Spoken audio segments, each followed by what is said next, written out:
We're gonna get more specific about the questions I'm gonna ask, and we're gonna break it down. Yeah. But what are the major general differences between the diet that is used for being generally healthy and having an optimal weight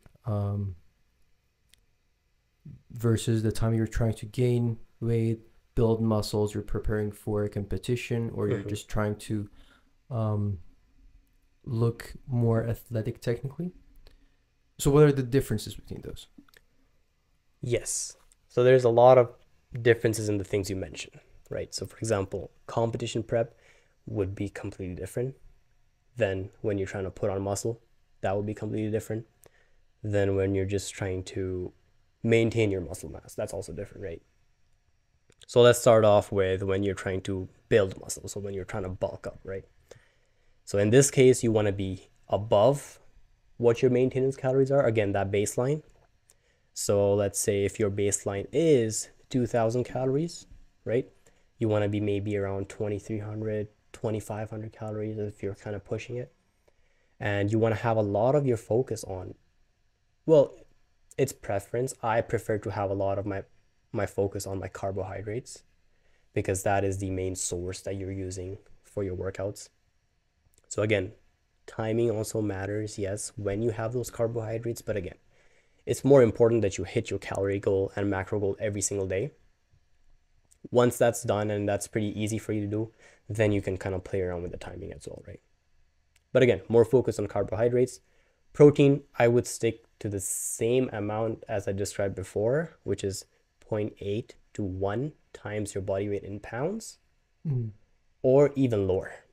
So when you're bulking up, when you're trying to put on muscle, you don't have to focus too much on your protein intake. But aren't you supposed to build muscle and you do that through? I mean, you do the majority of that through acquiring protein.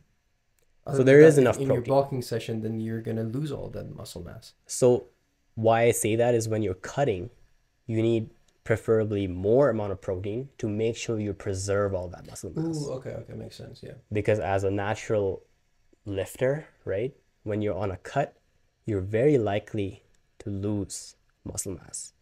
Now that depends. If you're cutting from 25% body fat to 15, you shouldn't be that worried. But if you're going from 15% body fat to like 8, that's a danger zone where you might lose a lot of muscle mass.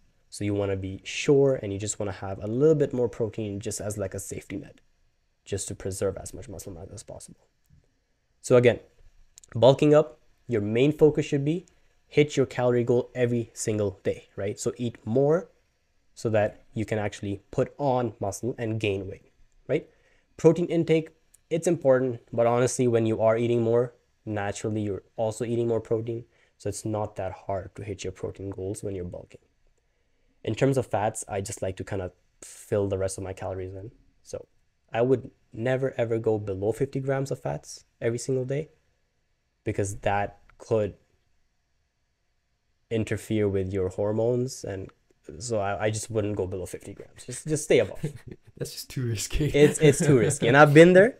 I've been on that no fat diet where everything is just grilled chicken and just Cauliflower. rice, and I never went that far, but but yeah, like things like very healthy and clean food, and I struggled with that. My hormones level were just, they just tanked, and I wondered why. Like, oh, like I can't, I just can't, I don't feel good in the gym, I can't get stronger, things like that. And then now it kind of makes sense with like the more knowledge that I have. I'm like, all right, you're not supposed to cut out the fats, right? It's not bad. Fats are not bad for you. You need them.